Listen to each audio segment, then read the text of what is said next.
I think the biggest struggle that startups have is how to design your limited resources in the manner that are the most impactful for you. In this regard, I've seen a lot of startups that who don't even measure what, for example, the cost of onboarding is. So basically, it's also about understanding the capacity needs that an organization can, for example, allocate resources where they are most needed, and also ensuring that teams are neither overburdened or, for example, underutilized.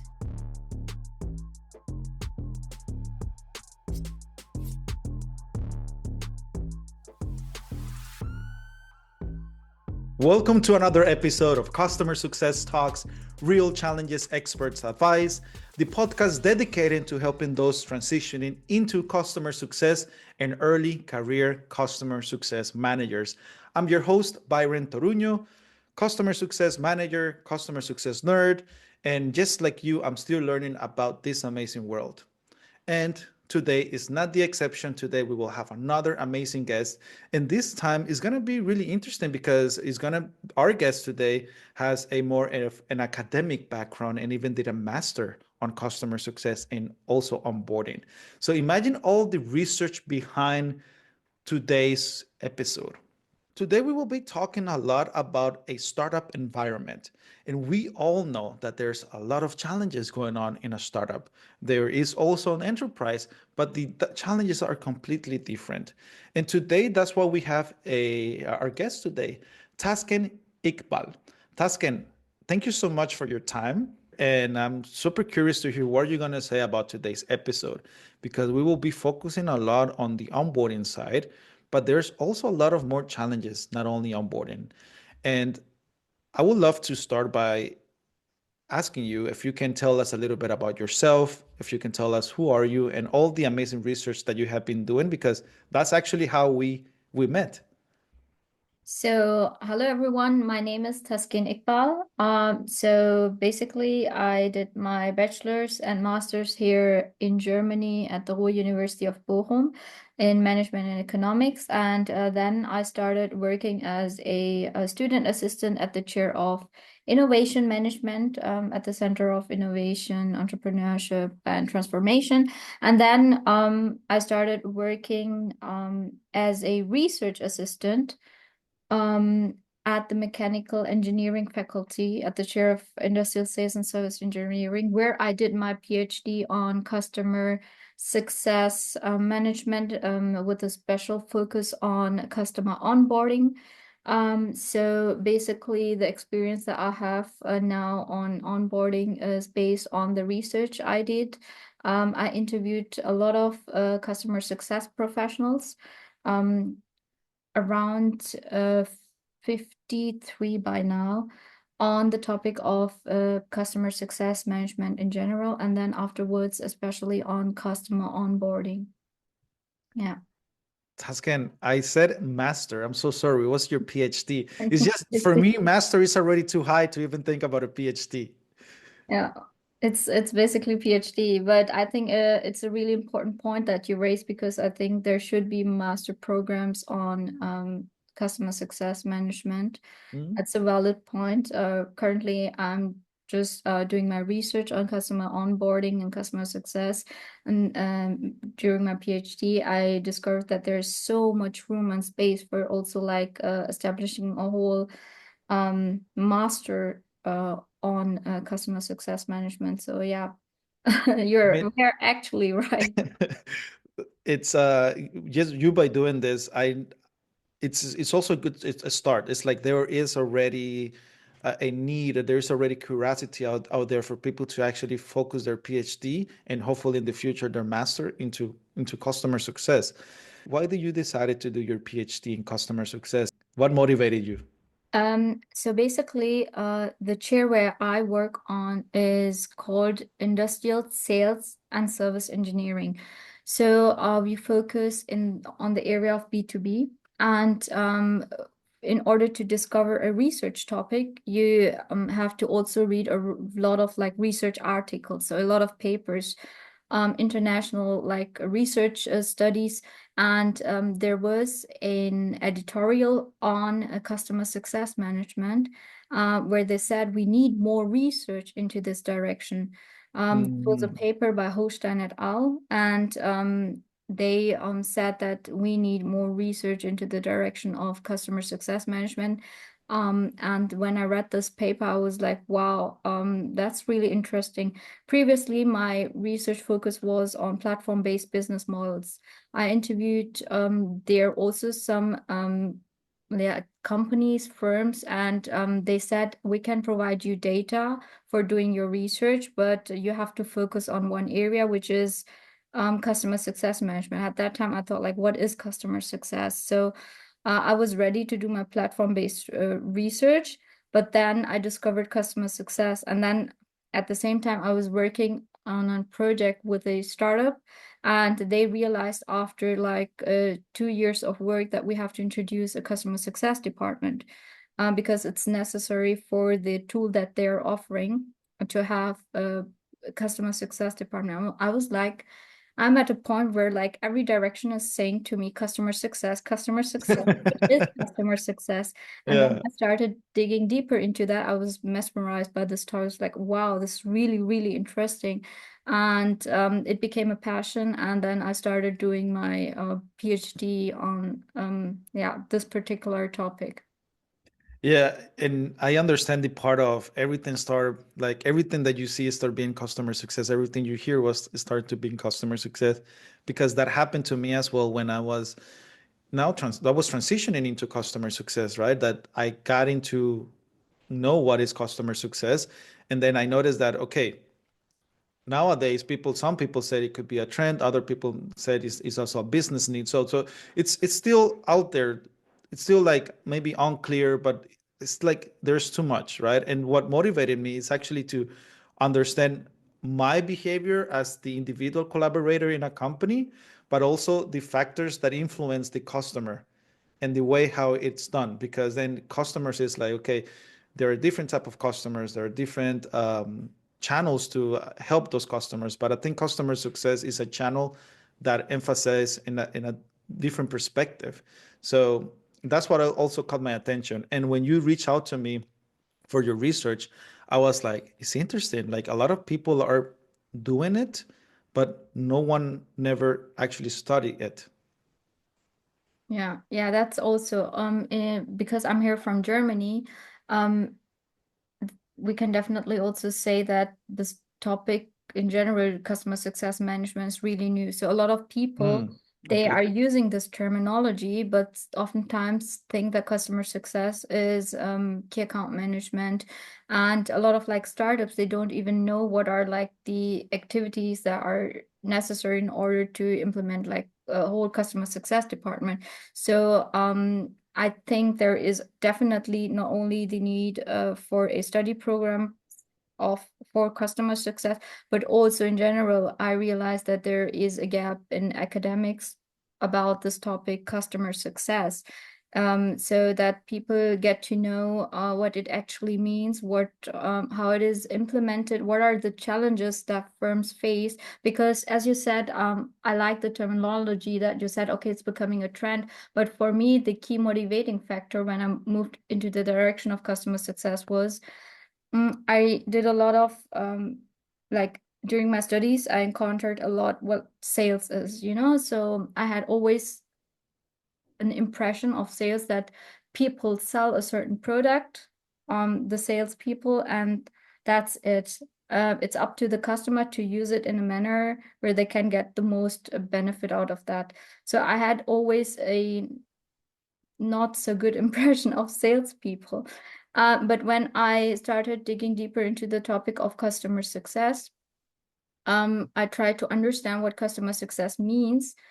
For me, the most important factor which hit me was that it actually is dedicated towards making people successful. So once they have purchased something and offering a solution or a product, you as a firm put all your efforts into making that customer successful. And what I've learned always from my sales studies was all the manipulation tactics where you have to manipulate the customer to sign a contract, and after that it's up to the customer. You have now your sign, and you have done your work. And the thing with making the customer actually successful, understanding his pains and understanding why he has actually bought your product in the first place and how can you actually provide a value to the customer, was a really, really important factor that hit me really here at my heart. I was like, okay, there's actually a job that is dedicated to helping out people who buy your product. Mm. And I'm a really empathic person. And when I started conducting these interviews and started asking CS professionals about like what are the skills that you need to have in order to be a customer success manager, one of the like uh, skills that came up most often was like being empathic. Like Yeah. so you have to be able to understand the customer's perspective, be in his or her shoes, and have this whole empathic side of yourself, and going beyond the contractual agreement, going out of your way. These were those customer success professionals who exceeded, who got like more like new contractual agreements with the customers, not because they wanted to get that customer, but only because they wanted to help him out. They went out of their way, and this was really, really inspiring for me to see that side. And I think uh this is really something which is not only a trend, but if there is also from an academic point of view shifted more attention towards to, it can definitely not only provide value to our education system, to the firms, to the customer, but also to the society. So it is a track which is really, really beneficial for a lot of stakeholders, I guess. So one of the top skills for customer success is definitely empathy, right? Yeah. Because definitely that's what makes us different as a department. If we jump into the challenges task and that startups have in their day to day, one of them is the budget and the tools that we're using as our day to day. What other challenge have you seen startups having in the onboarding process? So first of all, what I think the biggest challenge for startups is that they have limited resources, which Hmm. which means that they do not have like enough staff members or people who they can give tasks to, who may be responsible for the customer success departments, where they have limited resources, they have limited people, limited time.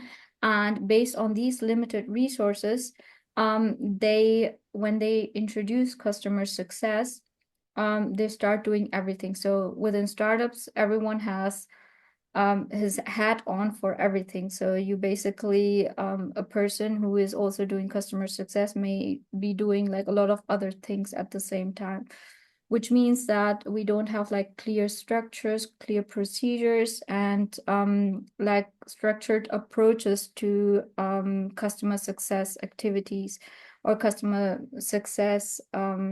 Yeah, how would do you say like stages that you go through within your department with the customer. So for this, I think the biggest struggle that startups have is how to design your limited resources in the manner that they provide you the most benefit or are the most impactful for you. In this regard, I've seen a lot of like startups that who don't even measure what, for example, the cost of onboarding is, because everyone is doing everything. There are people who are responsible for customer success. They're dedicating their time towards the customers they have. Initially, you have to be satisfied with the number of customers you get, and you have to dedicate all your time to those that you have. But at some point you realize that you're investing too much time to those customers, and then from then on, things like prioritization starts. For example, I'm doing high touch onboarding or low touch onboarding. That means that I'm understanding the time, effort, and resources that are needed to manage different customer journey stages. And also, I know where to spend the resources that will provide the most significant benefit, not only for me, but also for the customer. Then things like high touch onboarding, low touch onboarding starts. Mhm. So the whole perspective on like measuring customer journey stages or trying to be efficient also internally for yourself. This is something which is neglected, I think, when you're in a startup. This comes after a certain stage, Mhm. when you're really mature, you start reflecting upon your resources and the time that you're spending on, for example, only onboarding or also the whole sales process. So I think this is really a challenge in the beginning to, first of all, design a whole customer journey, customer journey stages, then understand what impact do these stages have on the customer, and also what time and resources am I investing in each of these stages. And based on this, you are then able to assess afterwards, how can I make each stage more efficient and Mhm. more experiential for the customer. So yeah, I think this is something which I've seen that which comes like after a lot of trial and error. Yeah. Yeah. So what you're saying is, let me know if I'm right or wrong, but it's basically the mapping the customer journey. And then once the customer journey is mapped, then we can all decide, okay, where are these resources are going to go, at which stages are more impactful, and then after we have mapped and move based on that as with an eagle eye of the customer, which resources and what time makes more sense in which stage, then we can say, okay, how can we do this scalable? Am I right? Yeah, so basically it's also about understanding the capacity needs that an organization can, for example, allocate resources where they are most needed, and also ensuring that teams are neither overburdened or, for example, underutilized, you know? Mm, So there are sometimes also some teams that are underutilized, and it then goes back to their motivation levels, you know? mm, So if you do this in the beginning, you map out your journey, you map out the stages. So it's, if we think about customer journeys, what purpose do they have? What is the meaning of customer journey? Basically, these are like all the touch points a customer goes through with a provider firm. So these are like all interactions. These interactions, they can be like direct or indirect. So ranging from initial product search to their post purchase evaluation. But if you have, as a provider firm, not even thought about like what stages a customer goes through and what interactions will they have with you, I think you will waste a lot of time and resources. And by the end of the day, for a startup, it's after a time more difficult to sustain. When we talk about like scaling, you know, scaling mm, comes when you start talking about all the efficiency stuff. Where can I provide, where can I, when you start measuring, for example, the cost of onboarding, when you're trying to make like strategies, where can you prioritize customers, where can you offer high touch onboarding, where can you like offer, like, for example, low touch onboarding, which processes can you automate?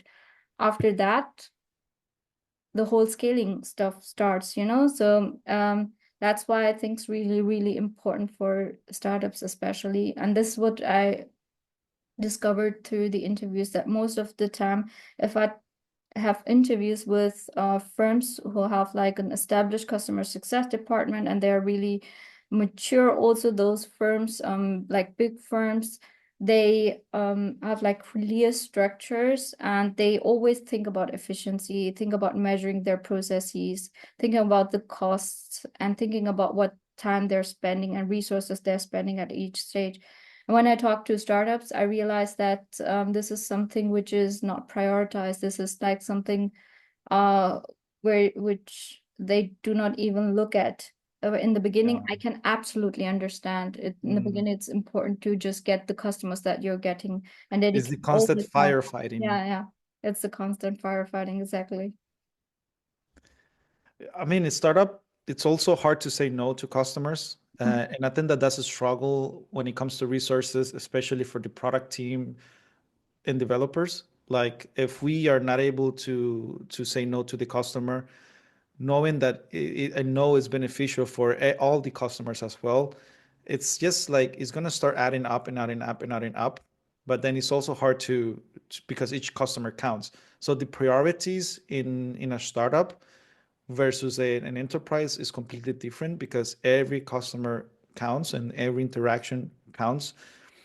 But Taskin, I wanted to ask you if there is a solution that you have seen that has worked when you are interviewing and working with the startups. What solution would you give so we can when a customer success manager is starting a department in customer success to actually break down, I mean, to stop and analyze all of these factors, like is there any framework that you can recommend? Um, so first of all, being aware of the customer journey is the first thing. So instead of just like jumping into the interactions with the customer, there's a whole strategic procedure going on internally with your team, which is that we are firstly defining, for example, the stages that the customer needs to go through. That's, for example, one thing, like being aware of those stages.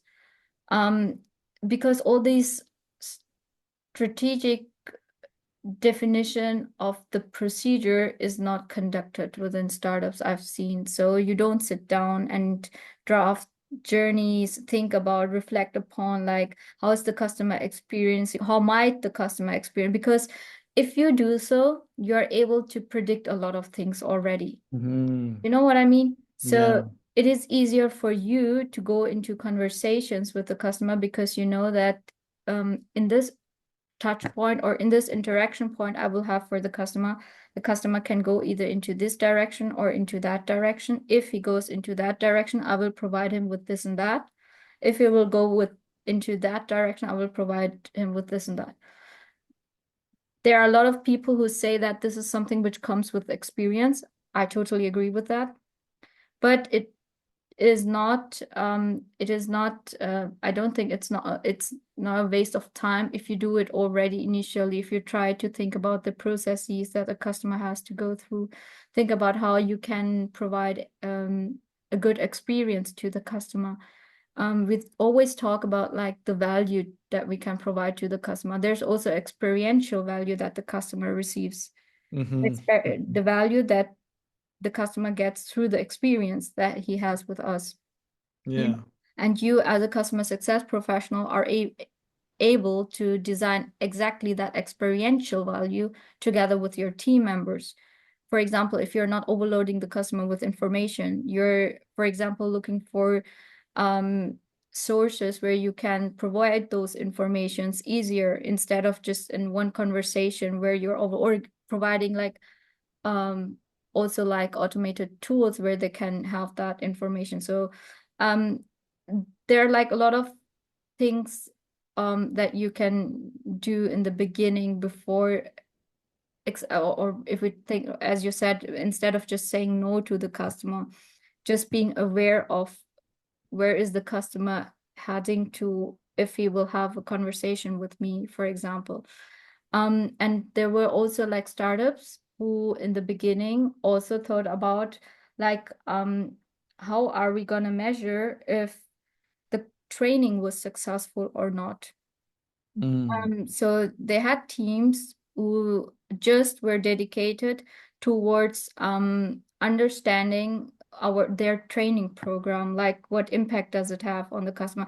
What surveys can we design in order to, for example, measure the effect or impact a training has on a customer? I think these are like small things that startups can do as a solution to these challenges that I just said. And because we talked about like limited resources, if I have a team of 3 members and that startup had only like around 3 people working in customer success, what else can you do? What they did was they said that we are cooperating with a university where students have the opportunity to write a thesis, a bachelor's or master thesis within our organization on that topic. So I had, for example, a Mhm. customer success manager working in the department of that startup, but at the same time doing his thesis, writing his master's thesis on the topic of measuring the training of the customer onboarding process, how to measure Mhm. that and Mhm. designing the survey and all that stuff. So then you are able to, for example, also deal with the limited resources, so there is a person who has to work for a certain hours for your company, but he has also to do like his master, and this person is the time he will spend at doing his masters. You can benefit from that time by giving him a topic which might be beneficial for your company. So working with academics is a kind of like solution for you if you have limited resources and you need resources who have like a lot of knowledge, and Yeah. who are And a also fresh, motivated. yeah, and also a fresh perspective as Yeah. well. Yeah. A fresh perspective. And also, if they are going to be customer success managers, there is, of course, an academic background that matches with that description. So having that academic, analytical, logical side of things, I think is super beneficial as well in a company. But that also comes with the side of leadership, isn't it, Taskin? Like Exactly. leadership plays and pay as well plays a big role when it comes to having like stopping just for a second, breathing and analyzing your surrounding. What are the resources that we have? And then say, okay, let's start thinking about AYC before it burns. Mhm. Now it's easy to say than done, right? But I think that it's also part of leadership avoiding the burnout that you mentioned at the start, how to keep team motivated and focused toward what they want. But in your experience, how have you seen leadership work in a startup? How have you seen them removing silos on a startup? Mhm. So I had a startup who just recently introduced a customer success department, and of course, for the leadership, it was really difficult in the beginning because we have a sales department, we have a customer success department. We are also in the context of Germany, where you actually don't know what customer success means, and sales thinks also that this is like my territory, the whole um they don't understand the role of customer success. So what I've seen doing leadership is we did a lot of workshops also on that, is um where teams came together. So in the beginning, it's really, really important to make your teams aware of what customer success actually means, Mm, and what mhm. role they do have internally. Like the impact. Also the impact and the role, for example, when sales, for example, is doing their job, how can sales, for example, benefit from the work of customer success? There are some companies who say that over cross-sell and upsell is responsibility of sales, which means that if a customer success department does a good job with the customer and knows, okay, now it's going into the direction of cross-sell and upsell, you are then giving the customer back to the sales department. So the sales department knows that customer success department is bringing benefit to me. And I have to have a great relationship with that department. And also it's important to the most common problems that we have is that we're overselling a product, or we have bad fit customers because, for example, sales is just interested in signing a contract and then just handing over the customer to the customer success department. So these kind of problems occur less because, if you hand over a bad fit customer, the chances are really low that you will afterwards get cross-sell or upsell opportunity as a sales department, which means that from a leadership perspective, what I have seen is that when we did a workshop where different departments came together, and instead of talking about what your department does and what are your daily activities and how are your performance, like you always talk about like good things about your department. Instead of talking about that in this workshop, we talked about the sources of stress. Like, for example, at Oh, a department, what are your sources of stress? So important was that in this workshop that we conducted, the leadership was involved only in terms of like giving the opportunity to have that workshop where departments comes together, but within the workshop the leadership was not present, so they have a more comfortable environment. So what they did was they said that each department, people who voluntarily like also participated in that workshop, have to share what are their sources of stress and why are they feeling stressed, and what could be a good way to reduce that source of stress, or how could they manage that. And only this workshop where we sat down like around 3 hours and discussed with every department their sources of stress. After this workshop, the departments within the company were like really, really I would say aligned with each other, because they understood that, oh, and as probably released as well. also really, because they know that, for example, a customer success manager is talking, if I get bad fit customers, I'm really stressed. I have then the next meeting, Mhm. and I'm, for example, my work or my efforts are dedicated towards like stopping churn, and if I get bad fit customers, then it's more likely that the customer will churn. So also the sales department understands what the sources of stress for a customer success department is. So, Mhm. and also the customer success department understands, for example, what the sources of stress for product development is, or for the sales department is. And that was really, really, really helpful. Instead of just praising and talking good about your own department, you talk about like sources of stress. And you also have like empathy with the other department at some point, Yeah. because you think, okay, we think everything is going well, because work environment and work culture always promotes just talking about your performance indicators. Yeah, I did that good. I did that. I did so much today. I did this and that. And in this workshop, we like really sat down and just talked about our sources of stress and what's actually like uh giving us that as you talk about burnout, you know what I mean? Mhm. And through this workshop, they were able to have a common understanding on what, like, for example, the other department does, but also on what are the sources of stress and how we can, for example, together um, manage these sources of stress, and what can I do in order to reduce, for example, the work of a customer success man, or what might make it easier for the other departments. So I think internal communication is really, really important, and the way you um, build that trust among each department is really, really important for the whole alignment procedure. We always talk about, like, when I conducted these interviews, I realized that everyone talks about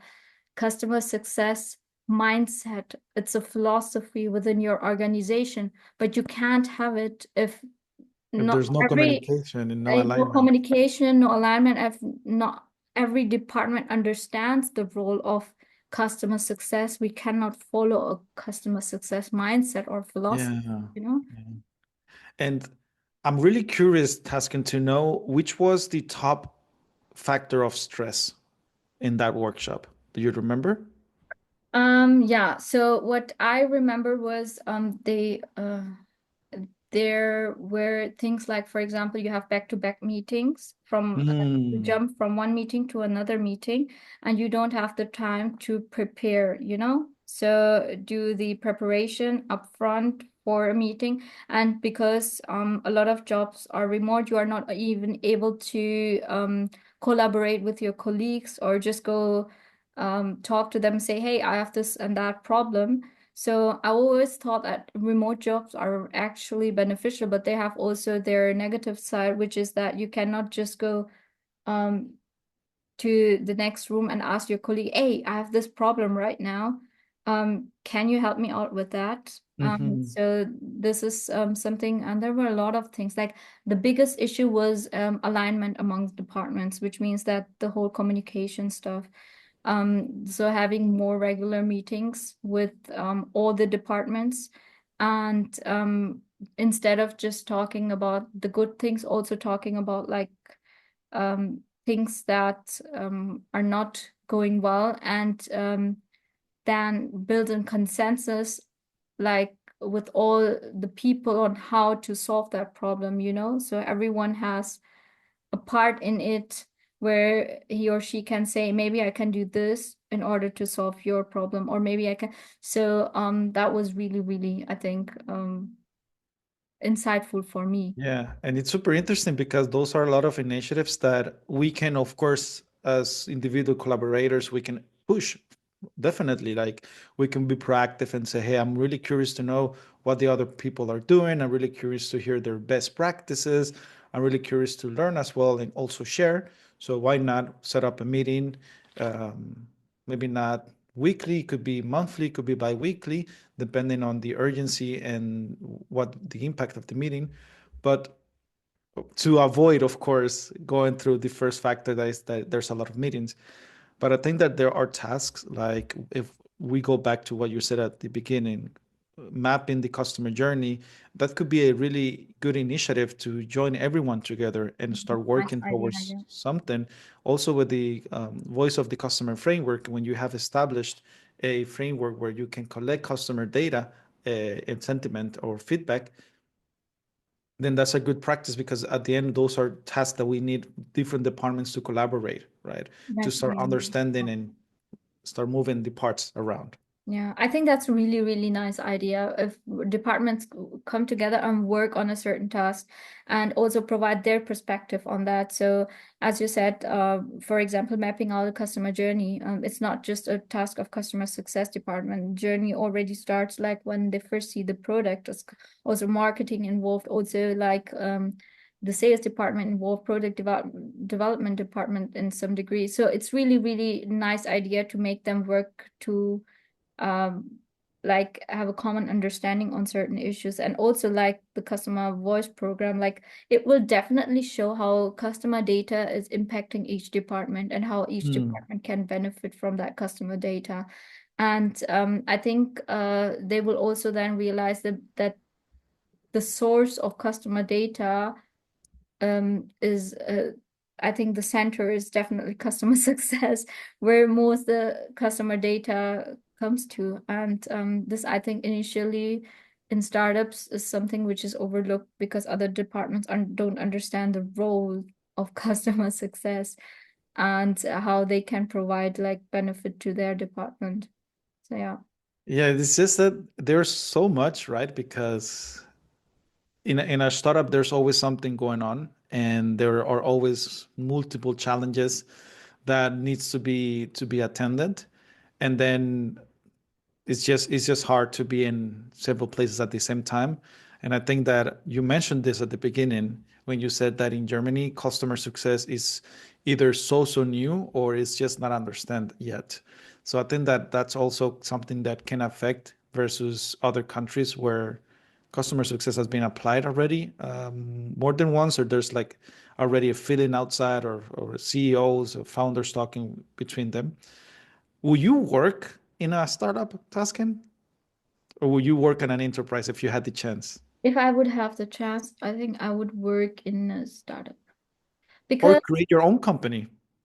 I don't know, because I don't have a business idea for creating an own company, but I would like to work in a startup. The reason for that is because I think you can be more flexible. I'm a person who's really creative and likes Mhm. to also have this creative satisfaction, which means that I'm able to do to change certain procedures, to have like also impact on how things are done. And if I think about like enterprises, I think that there we have most of the time like established procedures, established structures. That's at least what I got from the interviews so far. So I can be more flexible within a startup and also like introduce new things, new ways of working, and have this kind of like creative satisfaction, which is Yeah, indeed. mm, yeah. There's more space. There's more, well, time, I don't know, but there is more space and more for you to have an impact. I think in my case, I would for someone who's just starting really fresh in customer success and still learning, a startup might not be, I feel, the right place versus an enterprise that has already a framework created and you can learn and then you can go into a startup and start applying all of that, right? So in my case, I will start with something that is meat or enterprise to learn and then move around to an enterprise to share that knowledge. Yeah, nice. Yeah, for me, it's I love trial and error and just learning as I and developing new frameworks. I'm a person who comes from an academic background, and we develop Yeah. frameworks, we do research, and I think through this trial and error within startups, I'm going to be able to develop these frameworks and say, hey, maybe we can do this. Is And your perfect scenario. I've actually worked with startups, and I love the fact that if I propose certain things and they're so flexible, also the leadership to say, hey, okay, then let's just do that. So it gives me really a lot of like freedom. So I've actually seen things that I proposed that there were um like implemented within startups, and I really loved that, so it was nice to see the impact of that and how things are evolving over time. So yeah. How your baby is growing day by Yeah. day. Taskin, unfortunately, it's time to start wrapping up today's episode. Thank you so much for sharing all of your experience in based on research and interviews and your academic background of a different perspective and point of view of customer success, right? That I would wish at some point in life to have more conference where we can combine the practitioner side and the academic side. And well, maybe we can team up and do that in the future. But thank you so much for your insights. And the last question that I have for the night, because here is already 6:20, 6:27 in Germany, is that when did you fucked up and what did you learn from it? Mm. Okay. So, when I did my master's, I had to write my master's thesis, and here in Germany, you most of the time have like a lot of time to do write your master thesis and do your research, so around 4 months. And what I did was, okay, I started writing my master thesis, and then I had the job opportunity working doing my PhD at the chair and working there at the chair. And I said yes to that. And so, in order to start that job, I had to finish my master thesis within 2 months. And I was like, oh my God, okay, Whoa. how am I gonna do this? Especially because during for this master thesis, was introduced to a completely new tool with which I had to analyze the data, and there were no YouTube videos on that tool, or anything where I could get more information on. And what I did was like I worked day and night, like That's when on anxiety my start thesis. kicking in. Yeah, as like the time is running and I have to finish my master thesis, and without using that tool, I cannot analyze the data and I cannot then write my master thesis. So I have to understand this tool and this tool to that tool. There was nothing on the internet. I did so much. You like literally every night I had like around only 3 hours or 4 hours sleep, and Wow. just writing on my master thesis and doing more research on how to use that tool, learning new people, also asking them, just writing I found a book on that. I read that book, tried to understand that and all that coding procedure and all that stuff. So I invested so much time and I can energy. see it when you're talking. I can feel that I stress. was like, I just don't want to fail in that because I just accepted a PhD position. For that, you need to have like your master's and a good degree, a good Yeah. master's.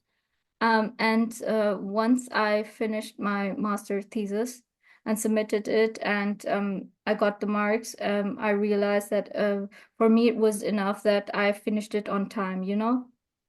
But I afterwards also got an award for that thesis. Whoa. So I think I should have gotten a prize for just finishing my master's thesis within 2 months because mostly we have more time for that.